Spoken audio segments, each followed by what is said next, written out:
புனித மத்தேயு எழுதிய நற்செய்தியிலிருந்து வாசகம். அதிகாரம் 4, இறை வார்த்தை 12 முதல் 17 வரை மற்றும் 23 முதல் 25 வரை.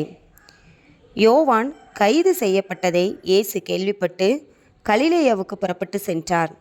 அவர் நாசரேத்து விட்டு அகன்று செபுலோன், நப்தலி ஆகிய இடங்களின் எல்லையில் கடலோரமாய் அமர்ந்திருந்த கப்பர்நாகுமுக்கு சென்று குடியிருந்தார்.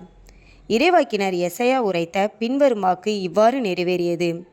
செபுலோன் நாடே, நப்தலி நாடே, பெருங்கடல் வழிப்பகுதியே, யோர்தானுக்கு அப்பால் உள்ள நிலப்பரப்பே, பிற இனத்தவர் வாழும் கலிலேய பகுதியே, காரிருளில் இருந்த மக்கள் பேரொளியை கண்டார்கள். சாவின் நிழல் சூழ்ந்துள்ள நாட்டில் குடியிருப்போர் மேல் சுடரொளி உதித்துள்ளது. அது முதல் இயேசு, மனமாறுங்கள், ஏனெனில் விண்ணரசு நெருங்கி வந்துவிட்டது என பறைசாற்றத் தொடங்கினார். அவர் கலிலேய பகுதி முழுவதும் சுற்றி வந்தார். அவர்களுடைய தொழுகை கூடங்களில் கற்பித்தார். விண்ணரசு பற்றிய நற்செய்தியை பறைசாற்றினார். மக்களிடையே இருந்த நோய் நொடிகள் அனைத்தையும் குணமாக்கினார். அவரை பற்றிய பேச்சு சிரியா நாடு முழுவதும் பரவியது.